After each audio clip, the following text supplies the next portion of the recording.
ನಮಸ್ಕಾರ. ಆಶಾ ಈಶ್ವರ್ ಲಾಗ್ ಲೈಫಿಗೆ ಸ್ವಾಗತ. ಇವತ್ತು ಬೆಳಗ್ಗೆ ಎದ್ದ ತಕ್ಷಣ ದೇವ್ರು ತೋರಿಸ್ತಾ ಇದ್ದೀನಿ. ಆಲ್ರೆಡಿ ಟೈಮು 5 ಗಂಟೆ ಆಗಿದೆ. 5 ಗಂಟೆಯಿಂದನೇ ಬ್ಲಾಗ್ನ ಸ್ಟಾರ್ಟ್ ಮಾಡ್ಕೊಂಡಿದ್ದೀನಿ.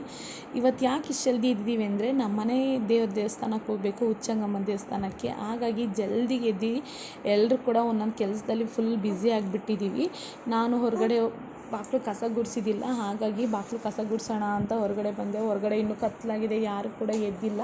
ಲೈಟಿನ ಬೆಳಕಿದ್ದರಿಂದ ಎದ್ದು ಆರಾಮ್ಸೆ 5 ಗಂಟೆಲಿ ಕಸ ಗುಡಿಸ್ತಾ ಇದ್ದೀನಿ. ಎದ್ದು ಕಸ ಗುಡಿಸಿ ಸಣ್ಣ ಪುಟ್ಟ ಕೆಲಸ ಮುಗಿಸ್ಕೊಂಡು ನಾನು ಸ್ನಾನ ಮುಗಿಸ್ಕೊಂಡು ನನ್ನ ಮಗಳು ಕೂಡ ಹಾಯ್ ಅಂತ ಮಾಡ್ತಾಳೆ, ಅವಳದು ಕೂಡ ಸ್ನಾನ ಆಗಿದೆ. ಅಡುಗೆ ಕೂಡ ಅಷ್ಟೇ ಮುಕ್ಕಾಲು ಭಾಗ ರೆಡಿ ಆಗೋಗಿದೆ. ಈ ವರ್ಷ ನಾನು ಅಡುಗೆಗೇನು ಕೈ ಹಾಕಲಿಲ್ಲ. ನನ್ನ ತಂಗಿನೂ ಮತ್ತು ನಮ್ಮ ಅತ್ತೆಯೂ ಸೇರಿ ಈ ವರ್ಷ ಅಡುಗೆ ಎಲ್ಲ ಮುಗಿಸ್ಕೊಂಡ್ರು. ಫೈನಲ್ ಟಚಪ್ ಎಲ್ಲ ಪ್ಯಾಕಪ್ ಆಗ್ತಾಯಿದೆ. ಅಲ್ಲಿ ದೇವರಿಗೆ ಎಡೆ ಕೊಟ್ಟು ಪೂಜೆ ಮಾಡಿಸ್ಕೊಂಡು ನಾವು ಅಲ್ಲೇ ಕೂಡ ಊಟ ಮುಗಿಸ್ಕೊಂಬರ್ತೀವಿ. ಒನ್ ಡೇ ಟ್ರಿಪ್ ಥರ ಆಗಿರುತ್ತೆ. ನಂದು ಈ ಸತಿ ಡ್ರೆಸ್ಸು ಸ್ಯಾರಿ ಉಡಬೇಕಿತ್ತು. ಪಾಪು ಇಟ್ಕೊಂಡು ಸ್ಯಾರಿ ಉಡೋಕ್ಕಾಗೋದಿಲ್ಲ, ಹತ್ತಕ್ಕಾಗೋದಿಲ್ಲ ಅಂತ ಸ್ಯಾರಿ ಉಡಲಿಲ್ಲ, ಡ್ರೆಸ್ ಹಾಕ್ಕೊಂಡಿದ್ದೀನಿ. ಮನೇಲೂ ಕೂಡ ದೇವ್ರ ಪೂಜೆ ಮುಗಿಸ್ಕೊಂಡು ನಾವು ಕೂಡ ಹೊರಟ್ವಿ. ಮನೇಲಿ ಮಾಡಿರೋ ಅಡುಗೆನ ನೈವೇದ್ಯಕ್ಕಿಟ್ಟು ರೊಟ್ಟಿ, ಪಲ್ಯ, ಶೇಂಗಾ ಪುಡಿ, ಮೊಸರುಂಡಿ ಇದನ್ನಿಷ್ಟು ಮಾಡ್ಕೊಂಡಿರೋಂಥದ್ದು ಅಡುಗೆ. ಇದನ್ನು ದೇವ್ರ ಮುಂದೆ ಎಡೆ ಇಟ್ಟು ಪೂಜೆ ಮುಗಿಸ್ಕೊಂಡು ನಾವು ಇದನ್ನು ತೊಗೊಂಡು ಉಚ್ಚಂಗಿ ದುರ್ಗಕ್ಕೆ ಹೋಗ್ತೀವಿ. ಯುಗಾದಿ ಟೈಮಲ್ಲಿ ಇದು ಪರ್ಟಿಕ್ಯುಲರ್ ಹೋಗಿ ಪೂಜೆ ಮಾಡಿಸ್ಕೊಂಬರ್ಬೇಕು. ನಮ್ಮ ತಂಗಿಯರೆಲ್ಲ ರೆಡಿಯಾಗಿದ್ದಾರೆ, ನಾನು ಕೂಡ ರೆಡಿಯಾಗಿ ಕಾರಲ್ಲಿ ಕೂಡ ಹೊರಟ್ವಿ. ನನ್ನ ಮಗಳು ಕಾರಲ್ಲಿ ಫುಲ್ಲು ಡ್ಯಾನ್ಸ್ ಮಾಡ್ಕೊಂಡು ಬರ್ತಾ ಇದ್ದಾಳೆ.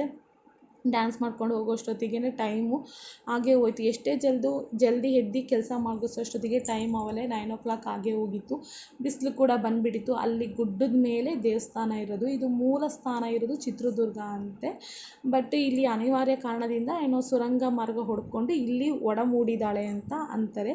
ಬಟ್ ಈ ದೇವ್ರಿಗೆ ತುಂಬ ಪವರ್ಫುಲ್. ನಾವು ಏನೇ ಬೇಡ್ಕೊಂಡ್ರೂ ನೆರವೇರುತ್ತೆ. 5 ಹುಣ್ಣಿಮೆ ಇಲ್ಲ 9 ಹುಣ್ಣಿಮೆ ಗುಡ್ಡ ಹತ್ತಿ ಇಳಿಯೋದ್ರಿಂದ ನೆರವೇರುತ್ತೆ.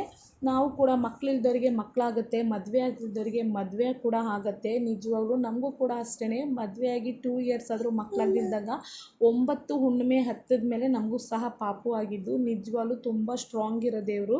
ಏನೇ ಬೇಡ್ಕೊಂಡ್ರೂ ಕನ್ಫರ್ಮ್ ಆಗೇ ಆಗುತ್ತೆ. ಅಷ್ಟು ಪವರ್ಫುಲ್ ಆಗಿರೋಂಥ ಉಚ್ಚಂಗಮ್ಮನ ದೇವಸ್ಥಾನ ಇದು.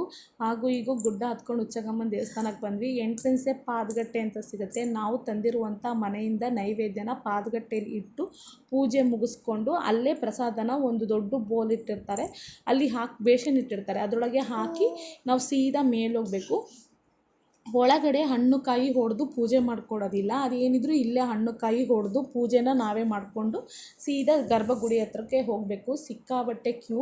ಯುಗಾದಿಯಾಗಿ ಒಂದು 2-3 ತಿಂಗಳಾದರೂ ಫುಲ್ ಜಾತ್ರೆ ಬಂಡಿ ಕಟ್ಟೋದು ಅಂದರೆ ಜಾತ್ರೆ ಮಾಡ್ತಾರೆ. ಈಗ ನಾವೇನಾದರೂ ಹರಕೆ ಹೊತ್ಕೊಂಡಿದ್ರೆ ಅದು ನೆರವೇರ್ತು ಅಂದರೆ ಕುರಿ ಕಡ್ದು ಜಾತ್ರೆ ಮಾಡೋದು ತುಂಬಾ ಚೆನ್ನಾಗಿರುತ್ತೆ. ಬಟ್ ಅಷ್ಟೇ ಪವರ್ಫುಲ್ ದೇವರಿದು. ಏನಾದರೂ ಅಂದ್ಕೊಂಡಿದ್ದನ್ನು ಸಕ್ಸಸ್ ಆಗೇ ಆಗುತ್ತೆ ಈ ದೇವಸ್ಥಾನಕ್ಕೆ ಬಂತು ಅಂದರೆ. ಇದು ನಮ್ಮ ಮನೆ ದೇವಸ್ಥಾನದ ಫುಲ್ಲು ರಶ್ ಇತ್ತು. ಆ ರಶಲ್ಲೂ ಕೂಡ ನಾವು ಹೋಗಿ ಪೂಜೆ ಮುಗಿಸ್ಕೊಂಬಂದ್ವಿ. ಒಳಗಡೆ ಗರ್ಭಗುಡೀಲಿ ಫೋನ್ ಹಲೋ ಇಲ್ಲ, ಹಾಗಾಗಿ ದೇವ್ರು ತೋರ್ಸೋಕ್ಕಾಗ್ತಿಲ್ಲ. ಪೂಜೆ ಎಲ್ಲ ಮುಗಿಸ್ಕೊಂಡು ಹೊರಗಡೆ ಬಂದು ಒಂದು ಫೋಟೋನ ತಕ್ಕೊಂಡ್ವಿ. ತುಂಬಾ ಚೆನ್ನಾಗಿತ್ತು. ಗುಡ್ಡ ಹತ್ತೋಷ್ಟೊತ್ತಿಗೆ ಸಾಕಾಗಿತ್ತು ನೋಡಿರಿ. ನನ್ನ ಮಗಳು ಕೂಡ ಫುಲ್ಲು ದೇವಿ ಆಗಿಬಿಟ್ಟಿದ್ದಾಳೆ. ಕುಂಕುಮ ಜೋರಾಗಿ ಇಟ್ಕೊಂಡೆ. ಹತ್ತಿ ಇಳಿಯೋಷ್ಟೊತ್ತಿಗೆ ಸಾಕಾಗಿ ಕಲ್ಲಂಗಡಿ ಹಣ್ಣು ತಿಂದ್ವಿ. ಈ ಬಿಸಿಲಿಗೂ ಅದಕ್ಕೂ ತಿಂದ ಮೇಲೆ ಸಖತ್ತಾಗಿ ಅನ್ನಿಸ್ತು. ಹಾಗೆ ಕೆಳಗೆ ಆಲಮನ್ ತೋಪ್ ಅಂತ ಇದೆ, ಅಲ್ಲೂ ಕೂಡ ಹೋಗಿ ದರ್ಶನ ಮಾಡ್ಕೊಂಬಂದ್ವಿ. C you the